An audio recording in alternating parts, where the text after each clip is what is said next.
Hello there, Chroniclers.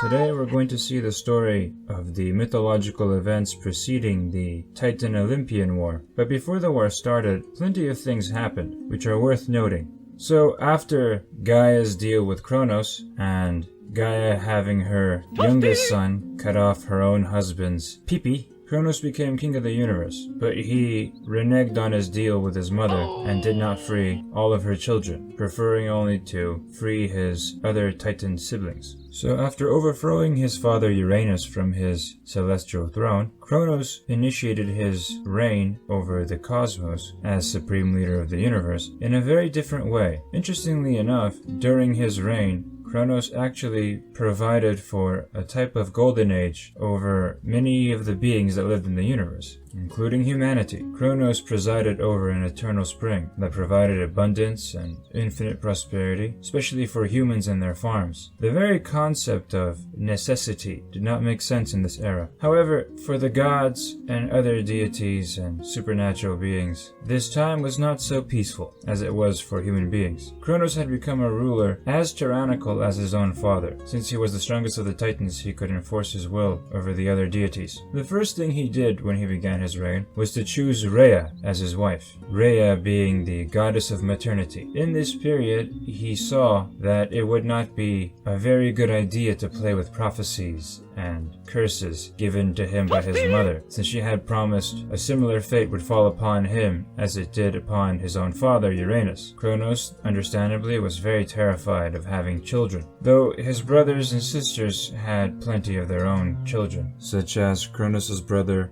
Iapetus, who in turn sired Prometheus, who was the creator of mankind, those strange little beings living in paradise that we already mentioned. I don't think they're going to become anything important. Anyway, you can imagine that Rhea, Kronos' wife, was very unsatisfied with this state of affairs. Since being the goddess of maternity, you can imagine that she wasn't very happy not having children. So she decided to mess with Kronos and to give him false information about her fertile periods of the month by accidentally feeding him false information. Yeah, Kronos was a very cautious guy, and he had not forgotten the prophecy of his mother. So in the apex of his paranoia, he decided to just devour his own children. The moment they were born, he would just eat them. And several of these little children, who would soon be called the Olympians, then fell into this fate. Hestia, Hades, Demeter, Poseidon, Hera, they were all devoured by their father. You can imagine Rhea was utterly devastated after witnessing each of her children be devoured by this tyrant. So one day, when she was pregnant once more, she decided to do one act of rebellion,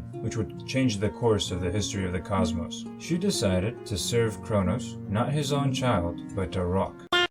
So when Rhea gave birth in a cave, she had a deal with Gaia, and together they had replaced the child with a rock. Kronos knew that Rhea was pregnant, and he waited to be given the child, so as to devour it. But when Rhea emerged from the cave, she gave him the rock enveloped cute little baby blanket, those cute little blankets that, babies wear. And she painted like a smiley face on the rock or something. Surprise, mother.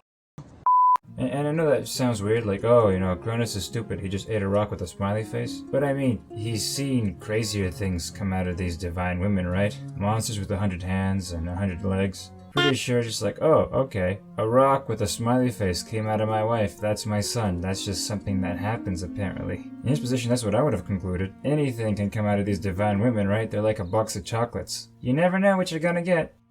Yeah, he just ate the rock with a smiley face, thinking that that was his son. And as Rhea started to cry uncontrollably, you can imagine he felt pretty good about himself. Yet, he didn't realize that his wife Rhea was not crying out of sadness, but out of happiness, complete and utter joy, because at least one of her children had escaped its horrible fate and would now be allowed to live in peace and freedom. And after this moment, the life of the Titans continued normally. Kronos ruled the universe with peace of mind, not realizing that in a hidden cave, cared for by his mother, a small boy, his boy, was growing and coming of age in secret. It was in this cave, located in the island of Crete, that this child was being trained and fed and taught by Rhea and Gaia in secret, as they made him ever more powerful over the decades. His grandmother would tell him stories of his destiny, and his mother would tell him the secrets of the universe and the politics of the Titans. And as he grew, this child knew his destiny was to one day confront the king of the Titans and to free his brothers and complete the prophecy of Gaia. His name? Zeus. The biggest douchebag of the cosmos himself, the serial rapist of unsuspecting Greek women for generations to come. He was destined to become the new supreme leader of the universe. Oh, spoilers alert. Sorry guys. Guess I spoiled a 3,000-year-old story. No! God, please, no! Well, that's it for today. Thank you for listening to this story. Have a good day.